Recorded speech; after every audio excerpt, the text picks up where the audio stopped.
Welcome to Lay's Little Golden Books. I hope you all enjoyed today's story, and maybe the grown-ups will remember it from their own childhood.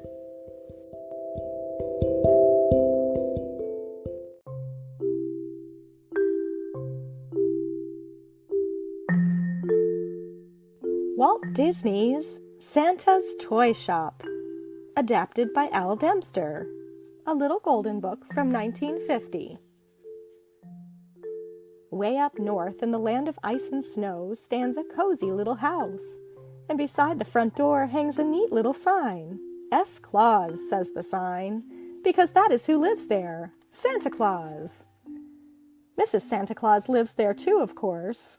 She keeps house for Santa Claus and for all the elves who work in Santa's toy shop. And what a busy place that toy shop is!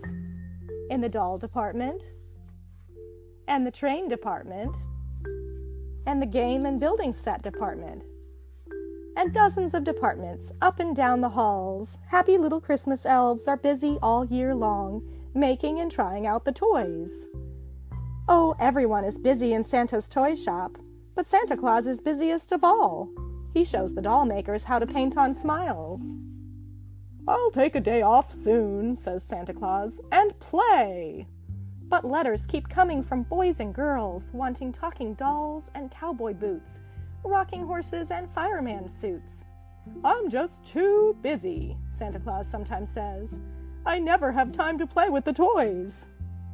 And most of those children have been so good, Santa has to do his best to please them. So the days whiz by in Santa's toy shop, and soon it is Christmas Eve again, and Santa Claus has still not played with a single toy. "Oh, jumping jacks," said Santa Claus last Christmas Eve as Mrs. Claus buttoned up his warm red coat. "Now I have to give all these toys away, and I never will get to try any out." And he almost scowled. But Mrs. Claus whispered something into Santa's ear, and he left the house chuckling to himself.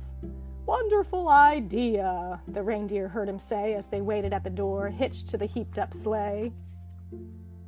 Then all night long around the world they flew, and Santa dropped down chimneys with his load of toys, or slipped in doors or windows where the chimney didn't fit. The load grew lighter in the sleigh as they went, and at last Santa Claus was slipping down the chimney into the very last house on his list. There he found a Christmas tree all set up, and he put the final touches on it and lit all the lights. He found a plate of cookies and a glass of milk with a note that said, "For dear Santa Claus." So he sat himself down and had a bite of lunch. Then he unpacked the toys as he always does, but he did not hustle right away. Not this time, no. He set up the new electric train and sent it speeding around the track and through the tunnel. He sent the model airplane spinning around the Christmas tree, and he built a whole village with Christmas blocks. When Santa had tried every Christmas toy, back home he flew in his magical sleigh to Mrs. Santa Claus. "Never have I had such fun," Santa told Mrs. Santa Claus. "I did as you suggested and stopped at the last house." And he whispered the children's names in her ear. "Do you think he might pick your house to stop at this year?" The end.